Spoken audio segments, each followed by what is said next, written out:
memang yang sangat kental dan sudah menjadi identitas adalah ritual perladangan.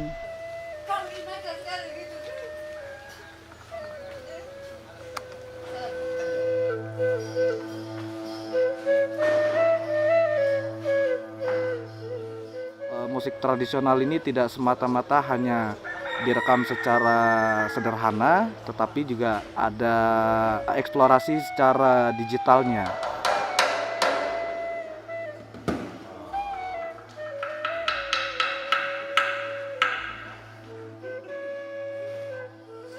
Pertama kali datang di Flores Timur, saya melihat banyak sekali keragaman budaya yang ada di sini. Masing-masing desa memiliki karakter yang sangat berbeda dan sangat menarik.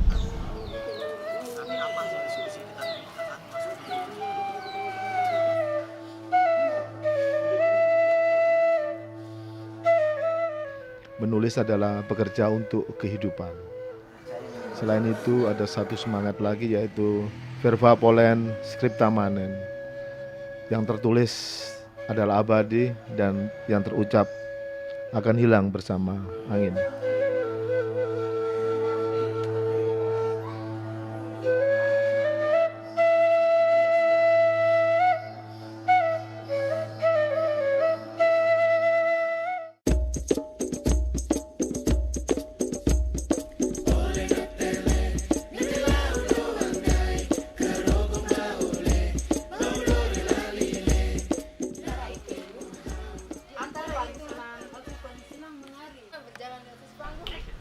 Nama saya Aik Vela Pratisca, biasa dipanggil Aik. Saya dari Yogyakarta, disiplin seni saya teater.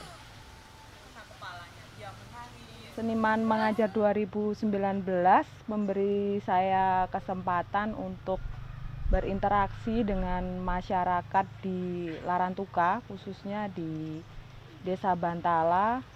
Dan yang saya ajukan waktu itu adalah interaksi tentang ritual, seni ritual.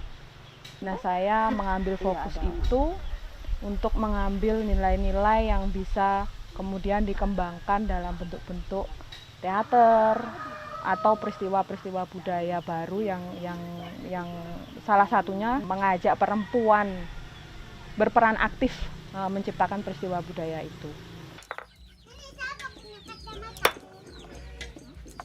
Sedikit-sedikit aku berlatih. Akhirnya tanganku bisa menganyam ini. Dapat berhasil. Terus.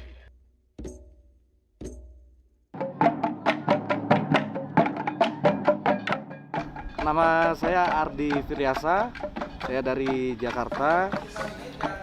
Bidang saya seni musik. Wilayah kerja saya ditempatkan di Flores Timur, di Larantuka, khususnya di Desa Bantala. Konsep kerja saya di wilayah sini itu bicara tentang perekaman musik tradisional suku Lama Holot.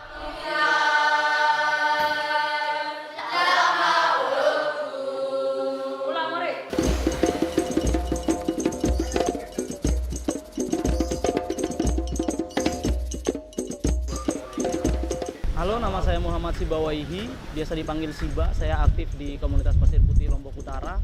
Sekarang saya sedang mengikuti kegiatan seniman mengajar dan ditempatkan di Flores Timur. Ketika saya pertama kali ditempatkan di sini kan saya sempat searching tentang Flores Timur, Larantuka dan lain sebagainya. Itu berita-berita yang saya dapatkan itu kebanyakan dari media-media arus utama, media-media besar. Yang tentu ketika memberitakan tentang Flores Timur, sudut pandangnya itu adalah eksotis. Gitu. Oleh karenanya, saya merasa kekayaan-kekayaan yang ada di sini dan dengan kekuatan komunitas-komunitas itu harusnya bisa menyebar dan memberikan dampak positif bagi pemajuan seni dan budaya di Indonesia. Nah, oleh karenanya saya kemudian mengajak kawan-kawan komunitas di sini untuk kita bersama-sama menginisiasi sebuah website yang menjadi rumah budaya bersama.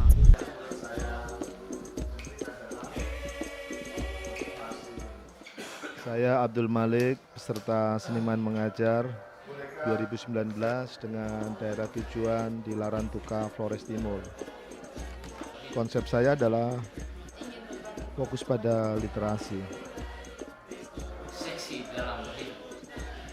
Literasi dapat menjadi sarana untuk mendokumentasikan kehidupan. Selama di Larantuka, Flores Timur, saya berinteraksi dengan banyak komunitas literasi.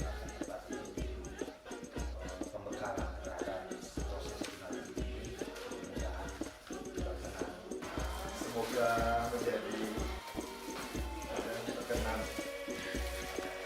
dari satu kaos dari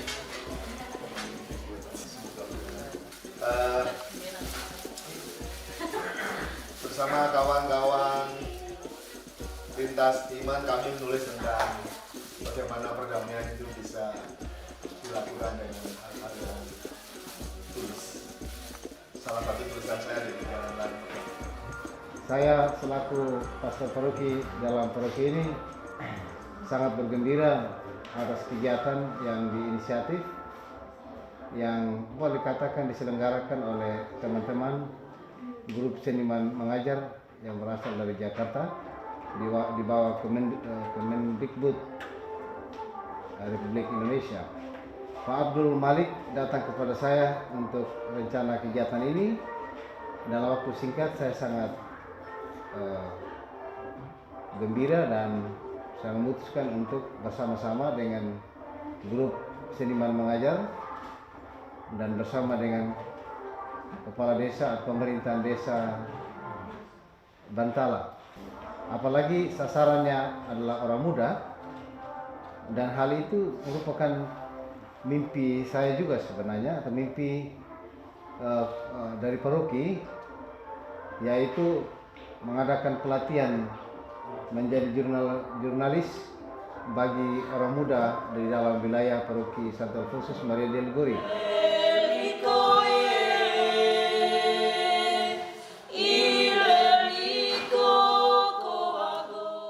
Aku mencoba mengangkat kembali yang masih ada alat-alat musik tradisional ini, terus kemudian aku kombinasi dengan membuat alat musik baru, instrumen baru yang berbasis potensi lokal di sini, terutama musik perkusi bambu. Nah, itu menurutku salah satu potensial yang ada di desa Bantala ini, karena aku melihat pohon bambu di sini tuh sangat berkah sekali gitu ya. Kenapa tidak itu dijadikan sebuah potensi mengangkat salah satu potensi untuk mengangkat desa Bantala ini. Dari 7 coba Reda. 1, 2, 3. Yang saya hadapi sebenarnya masih bisa teratasi secara sendiri gitu ya. Misalkan salah satu contoh ya, ketika latihan ada yang datang, ada yang tidak, seperti itu. Sampai tadi setelah teater, nah makanya cue terakhir tadi Elsa nyanyi ya. Nah Elsa nyanyi, terus dia sendiri. Elsa sendiri. Nah, dia di tengah, terus sebelum baris terakhir nyanyiannya itu Mama Esi memakaikan sarung, mama-mama yang lainnya mendekat mengerumuni Elsa. Yang menarik sebenarnya ketika berproses di teater sendiri, saya menemukan beberapa peristiwa bersama para mama perempuan. Saya kemudian sedikit membenturkan dari simbol-simbol adat tentang perempuan itu sendiri. Tidak jarang saya main ke rumahnya mama-mama untuk sekedar mendampingi mereka latihan, mengenal bagaimana caranya mereka.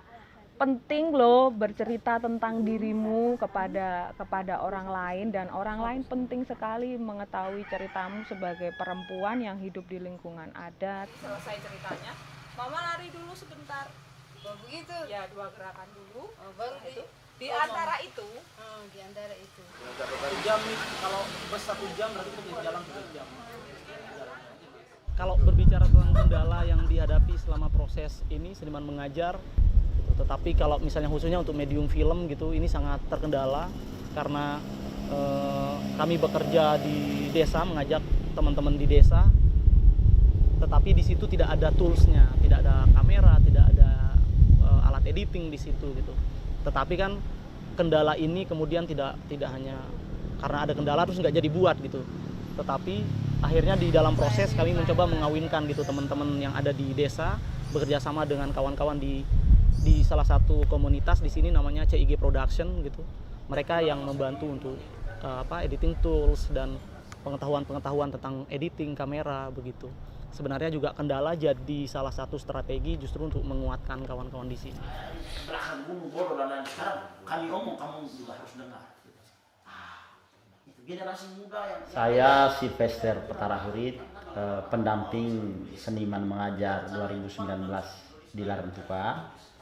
Saya pikir kehadiran seniman dalam program seniman mengajar ini penting, terutama untuk berinteraksi, berbagi pengalaman, pengetahuan, skill, dan juga mempelajari kekayaan sejarah, kultur, tradisi, dan masyarakat kami. Dan dengan demikian interaksi ini membawa dampak yang bagus, terutama untuk kami ke dalam, karena kami membutuhkan banyak SDM teknis yang paling tidak bisa menginspirasi, merangsang, dan membantu kami.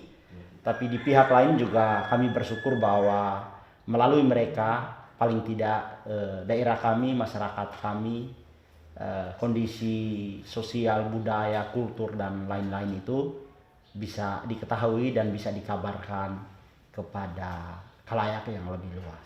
Seperti yang Bapak katakan tadi bahwa tetap dikenal, tetap ada terus. Sebagai salah satu peserta lokakarya menulis dari program Seniman Mengajar yang dipandu langsung oleh Bapak Abdul Malik. Kesan saya terhadap kegiatan ini, saya sebagai peserta merasa sangat terbantu karena dengan adanya kegiatan seperti ini, kita termotivasi, kita menjadi sadar ternyata menulis itu sangat penting. Apalagi kedepannya ini ada Festival Nubun Tawa, itu kita merasa sangat terbantu karena ada materi-materi dan masukan-masukan yang sangat bermanfaat untuk kita menjadi bekal untuk menulis. Selama di sini saya tuh beruntung sekali karena banyak sekali kesempatan yang saya dapatkan.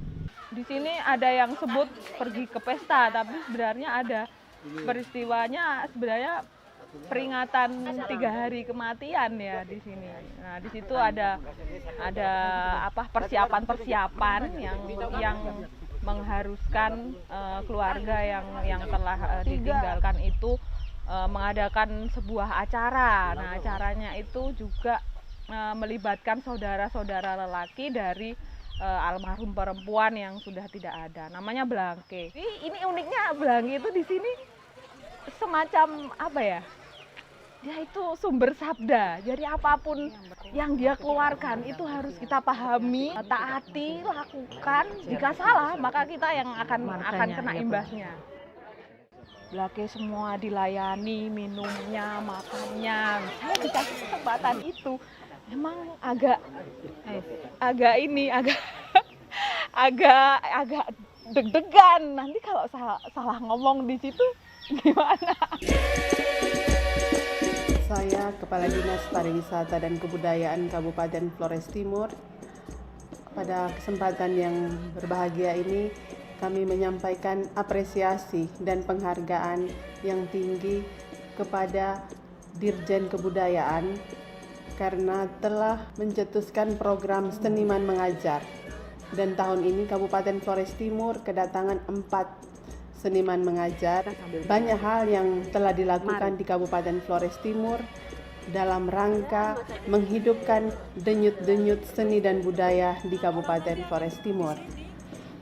Selama 40 hari berada di Kabupaten Flores Timur, mereka sudah berkeliling di beberapa tempat di Kabupaten Flores Timur dan dalam rangkaian mempersiapkan event atau festival seni budaya Lama Holot Flores Timur tahun 2019. Kehadiran mereka sangat membantu pemerintah Kabupaten Flores Timur, khususnya Dinas Pariwisata dan Kebudayaan dalam menghidupkan atau membangkitkan gairah para seniman di Kabupaten Flores Timur, menghidupkan komunitas-komunitas seni dan budaya di Kabupaten Flores Timur. Sanggar-sanggar juga kami lihat lebih bergairah. Bahkan anak-anak sekolah juga banyak sekali yang mengajukan permohonan untuk dikunjungi 4 seniman mengajar itu.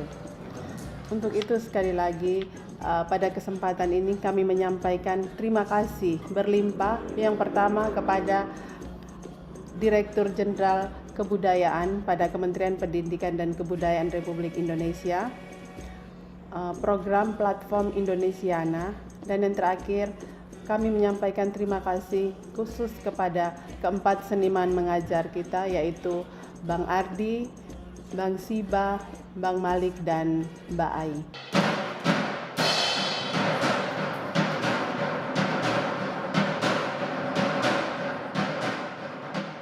Interaksi aku dengan masyarakat sebetulnya melebihi dari sebuah interaksi kita sebagai orang luar dan masyarakat sebagai orang asli sini ya. Artinya kehadiran kami di sini tuh sudah dianggap layaknya macam keluarga sendiri gitulah. Nah, itu interaksi kita sampai ke sana. Nah, ini yang poin yang sebenarnya yang kita sangat itu sebuah cerita tersendiri interaksi soal interaksi ini. Tapi dalam konteks bidangku sebagai seni pelaku seni musik, ketika proses latihan dan segala macam itu fine aja dalam kondisi di lapangan. Bahkan peserta aku juga ada yang anak-anak juga. Bisa dibayangkan betapa riuhnya ketika kita menghadapi anak-anak macam usia SD, SMP, SMA gitu ya.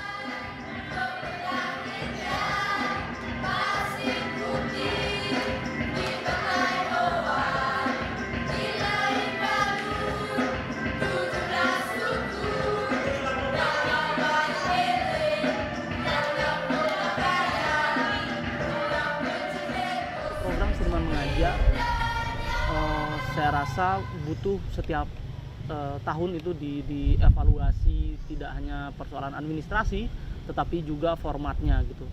Format bagaimana proses residensinya, bagaimana proses kolaborasinya dengan masyarakat gitu. Bagaimana proses kreatif yang muncul itu kayaknya butuh diperbaiki karena memang kondisi di satu daerah dengan daerah yang lain itu berbeda gitu. Justru dengan banyak persoalan begitu, kalau misalnya dirumuskan sepertinya akan menjadi satu format yang menarik untuk seniman mengajar. Pelan-pelan aja.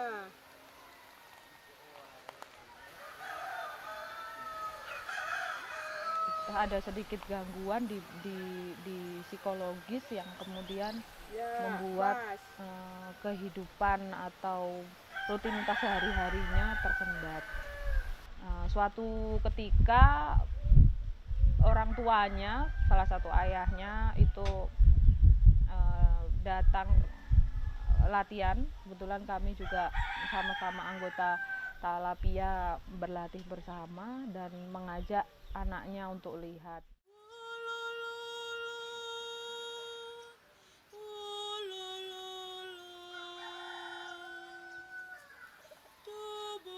Selesai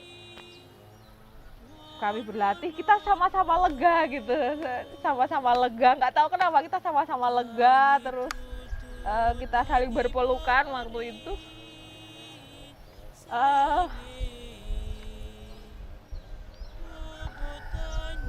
Ya kita perempuan, sama-sama perempuan, kita merasakan kita berteman.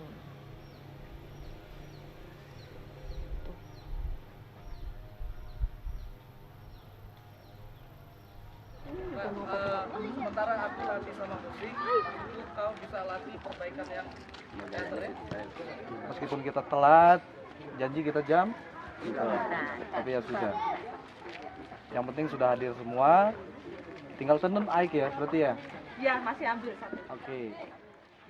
masukan saya untuk program Seniman Mengajar nih sebetulnya secara konsep program itu sudah cukup bagus buat saya ya.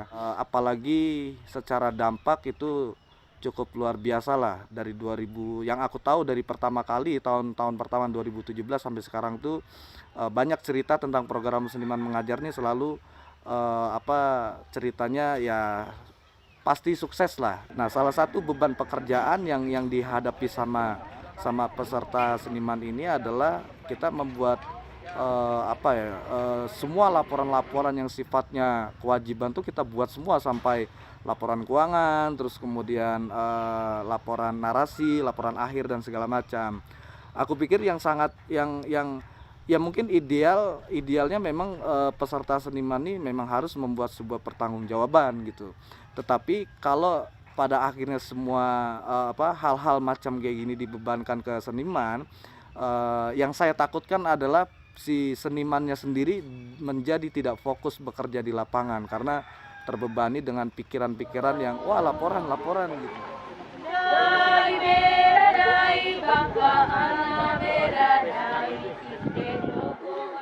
Secara pribadi saya sangat bersyukur bisa ditempatkan di Flores Timur, sebuah lokasi yang kaya dengan keragaman budaya, alam yang indah, orang-orang yang sangat baik, komunitas-komunitas yang bekerja keras, orang-orang yang militan dalam kerja-kerja kebudayaan secara umum.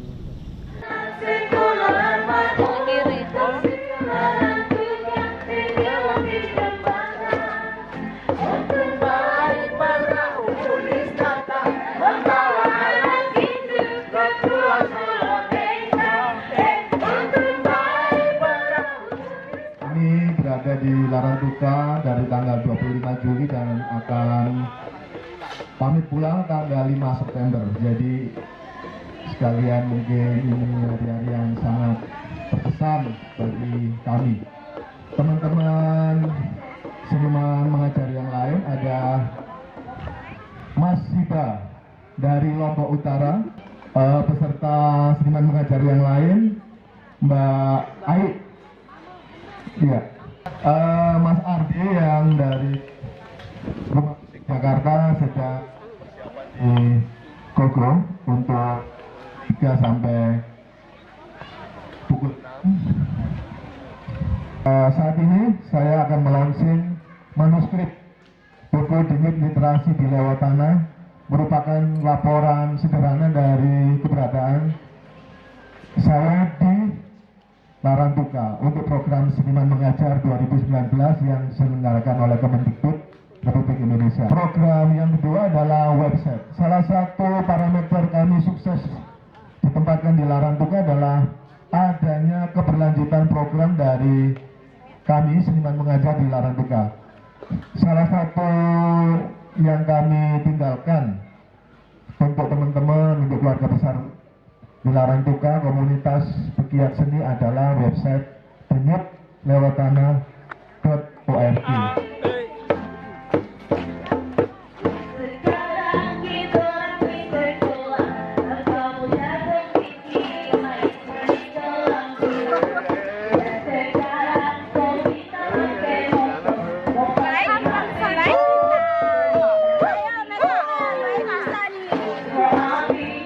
Yang menarik dari program Seniman Mengajar dan perlu untuk diteruskan adalah ruang-ruang pertemuan antara peristiwa budaya seni bersama dengan perempuan sebagai pencipta peristiwa itu, penggagas ide-ide kreatif. Nah, bagi saya ini sangat penting diteruskan oleh generasi-generasi yang akan terlibat secara aktif membuat pengetahuan yang lebih segar, yang lebih baru, yang lebih bisa luas dengan zaman dan lingkungan yang sedang mereka hidupi. Flores Timur ini kenapa muncul belakangan karena ada kaitan dengan sebuah acara di pemerintah daerah yaitu acara Festival Lama Holot dengan subtemanya Nubun Tawa.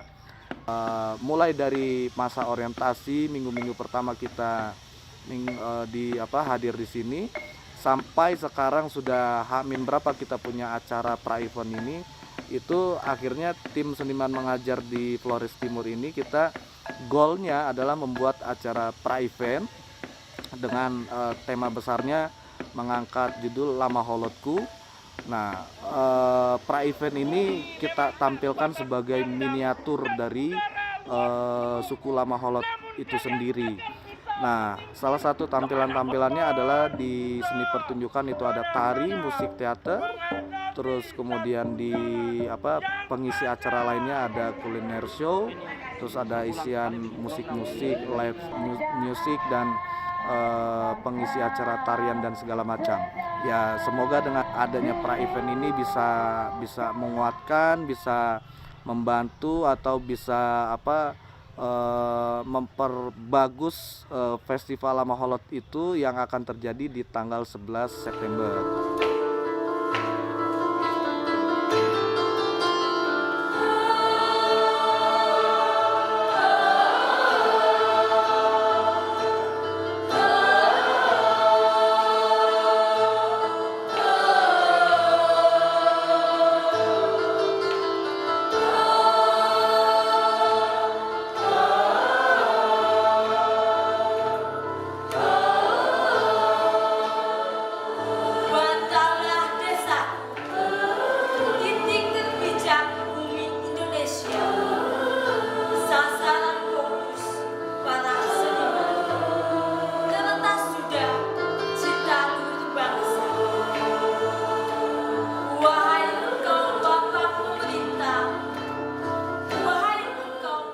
Program Seniman Mengajar menarik dan tetap harus dilanjutkan karena dapat menjadi implementasi dari Undang-Undang Pemajuan Kebudayaan.